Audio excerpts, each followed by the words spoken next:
Fala, meus queridos e minhas queridas, meus destruidores de caneta Bic. Sejam bem-vindos de volta ao nosso canal, ao Desafio das Súmulas. Nesse vídeo vamos estudar duas súmulas importantes com relação ao tema de diárias de viagem, né? E uma delas foi bastante impactada pela reforma trabalhista de 2017. Né? Então, impactada ao ponto de eu poder dizer que ela não vai ser mais aplicável, ou não vai ser aplicável pelo menos na sua plenitude. Então vamos lá para a gente poder desvendar esse tema juntos. Bom, é a súmula 101 que ela fala assim, a súmula 101, diárias de viagem, salário. Integram o salário pelo seu valor total e para efeitos indenizatórios, as diárias de viagem que excedam a 50% do salário do empregado, enquanto perdurarem as viagens. Muito bem, essa súmula aqui então, ela diz respeito à situação das diárias de viagem, que não se confunde com a chamada ajuda de custo.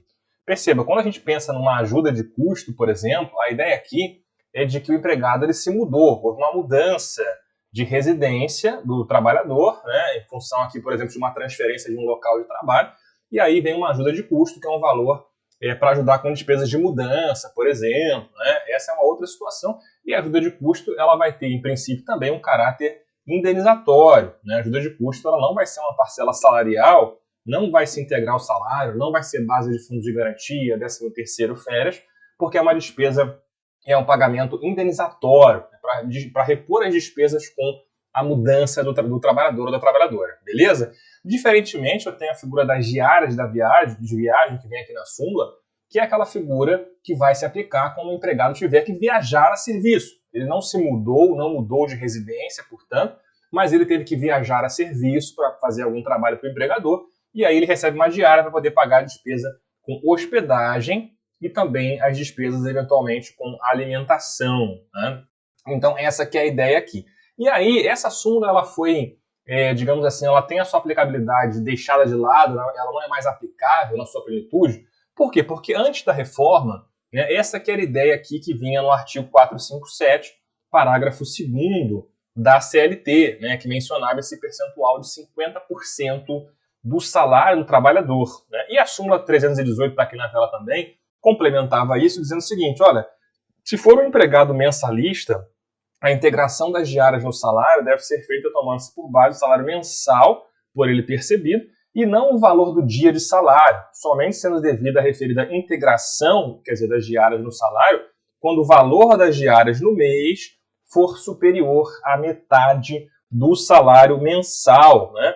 Então, para explicar isso daqui, qual seria a situação? Um exemplo hipotético. Vamos dizer que o trabalhador recebesse um salário de R$1.000 por mês. Né? E de acordo com a redação então, da súmula 101 e da súmula 318, baseadas aqui na redação antiga do artigo 457, parágrafo 2º da CLT, que é uma redação que a gente vai ver que na sequência foi modificada pela reforma, pela Lei 13.467 de 2017, mas nessa visão aqui da súmula é o seguinte, esse aqui é o salário de R$1.000, né? Se as diárias superassem o valor, portanto, de R$500, esse valor aqui inteiro, né, digamos lá que o empregado recebesse, um exemplo aqui, R$600 no mês de diárias. Né? Esse valor aqui ele passaria a ser considerado salário. Existiria aqui uma presunção de fraude, portanto, no pagamento dessas diárias, né, já que elas excederiam de 50% do salário. Né? E é claro que essa presunção de fraude ela tinha em vista justamente a ideia do mês. Né?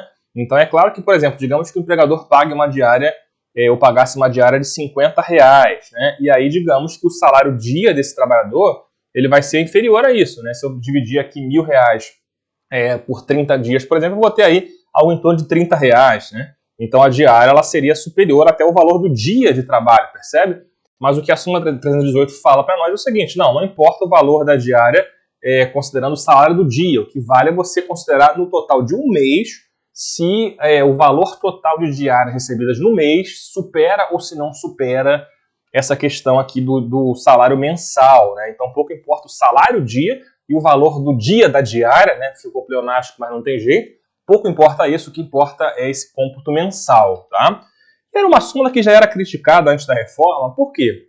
Porque, eventualmente, a gente poderia ter situações em que o trabalhador, efetivamente, ele estivesse, digamos, viajando a serviço e recebesse uma diária para poder fazer jus a essas despesas.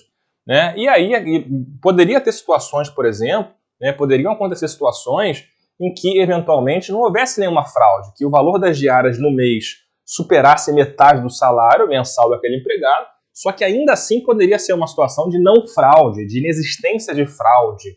Né? Por quê? Porque justamente era uma situação em que o empregado, a empregada, efetivamente estava viajando, estava tendo gastos com hospedagem, com transporte, com alimentação, etc. Então era uma súmula que já era um pouco criticada, e a doutrina em geral e a jurisprudência trabalhava com a ideia de ônus da prova. Né? Então a ideia aqui era, se houvesse uma situação em que as diárias do mês superassem 50% do salário mensal, haveria uma presunção de fraude, e nesse caso o ônus da prova seria do empregador.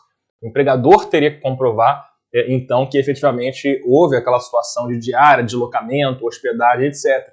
E se o valor das diárias mensal fosse inferior a 50%, nesse caso não haveria presunção de fraude, caberia ao trabalhador o ônus de provar, então, que havia alguma irregularidade naquelas diárias que justificasse, então, a integração do valor das diárias ao salário. Né? Então, em geral, se trabalhava, por mais que o texto da súmula e a própria CLT colocasse de uma forma talvez um pouco absoluta, aparentemente, esse patamar de 50%, em geral se trabalhava com essa ideia de distribuição do ônus da prova, certo?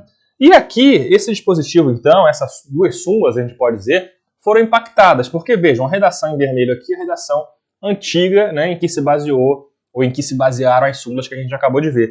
E a redação nova, ela não coloca nenhuma restrição, ela coloca importâncias ainda que habituais, pagas a título de ajuda de custo, auxílio alimentação e diárias para viagem, né? Não integram a remuneração do empregado, não se incorporam ao contrato de trabalho, não constituem base de incidência de qualquer encargo trabalhista e previdenciário.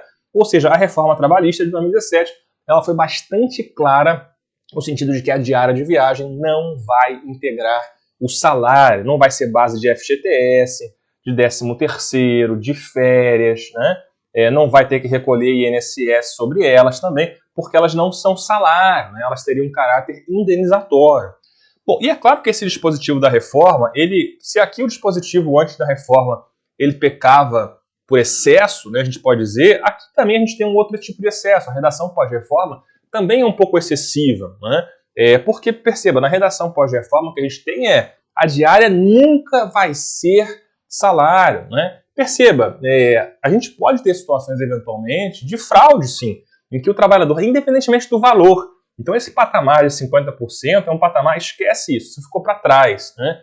E o que vale hoje em dia, o raciocínio que vale hoje em dia, é um raciocínio que grande parte da doutrina da jurisprudência já faziam antes da reforma. A gente tem que investigar, portanto, se existe fraude, se não existe fraude, né? Então, digamos que o trabalhador efetivamente esteja viajando a serviço e ele receba uma diária, né, para poder fazer frente à despesa com alimentação, com hospedagem, etc.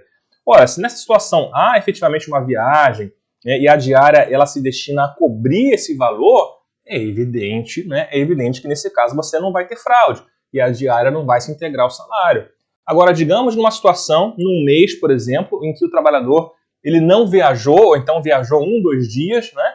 E aí digamos que ele tem um salário de R$2.000 por mês, ele viaja um dia para uma cidade próxima, num estado ali adjacente, e ele recebe, digamos, R$1.000, um pagamento habitual, fixo, digamos, de R$1.000, mesmo se ele viajar um dia, ou se viajar 3 dias, ou se viajar 5 dias por mês, ele recebe o mesmo valor fixo a título de diárias, né? Aqui talvez fosse uma situação de fraude, né? E essa diária, chamada diária, entre aspas, fosse um salário disfarçado, né? Então perceba, toda a questão aqui envolve, mais uma vez, um princípio que é um princípio muito caro ao direito do trabalho, é um princípio que eu aprofundo bastante lá no meu curso de direito do trabalho, que é o princípio da primazia da realidade. A gente tem que ver o que está acontecendo, né? Se é uma diária de fato ou se é um salário disfarçado, se é um salário camuflado. Maravilha? Então essa é a interpretação que a gente tem que adotar hoje com relação ao parágrafo 2º do 457, tornando superada, portanto, a súmula 101 e a súmula 318 que a gente acabou de ver, né? Então esse percentual de 50% ele deixa de ser relevante, o que importa é a realidade dos fatos, tá? E para desvendar a realidade dos fatos, tem uma colocação importante aqui, uma classificação importante, que a gente pega lá no professor Arnaldo Susequins, né, que é um grande clássico do direito do trabalho, E ele falava o seguinte, olha, eu posso ter uma diária em sentido próprio, né, que realmente é um valor que é pago pela viagem, é um valor que é pago para fazer frente às despesas específicas do empregado, por exemplo, com a hospedagem, com deslocamento, etc. Né? E aí essa despesa ela pode ser comprovada ou não.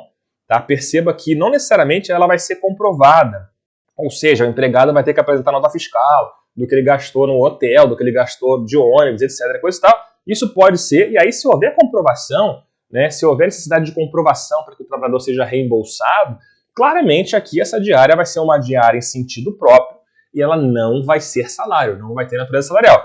Agora, tem também a diária que é uma diária em sentido impróprio, que seria uma espécie de compensação ao trabalhador, né, uma compensação ao trabalhador pelo desgaste, pela aquela vida incômoda que ele tem, já que ele está tendo que viajar, ele está tendo que passar dias fora de casa, e aí digamos que o empregador pague um valor que seja um valor superior ao valor da hospedagem, ao valor comprovado ou presumido da hospedagem, da passagem, etc., da alimentação, né, um valor para compensar, né? E perceba, se a gente for ter uma interpretação aqui, a gente pode ter duas interpretações, uma interpretação mais literal da reforma e dizer, não, se ele pagou como diária, ainda que seja uma diária imprópria, um valor superior àquele valor que o empregado gastou efetivamente ou gastou presumidamente, né, se for uma diária, não vai ser salário. Interpretação literal aqui do parágrafo 2º. Né? Ou uma outra interpretação que vai dizer, não, se ele está compensando, se ele está pagando um valor, se o empregador está pagando um valor que é superior ao valor que é gasto pelo trabalhador, né, então isso não poderia ser tido como diária e essa parte excessiva aqui, essa parte que supera o gasto, essa parte vai ser efetivamente salarial. Tá? Essa é uma ideia interessante que a gente tem que trabalhar. Então, para resumir aqui, né, essa é uma situação que vai ter que ser vista em cada caso concreto, sempre à luz do princípio da primazia da realidade, beleza? Sempre à luz desse princípio, e a gente vai ter que investigar, portanto, essa situação. Então, maravilha, a gente fica por aqui, né? Um prazer estar com vocês aqui no nosso Desafio das Súmulas, não deixe de compartilhar com seus amigos, e a gente se encontra aí no próximo vídeo. Grande abraço!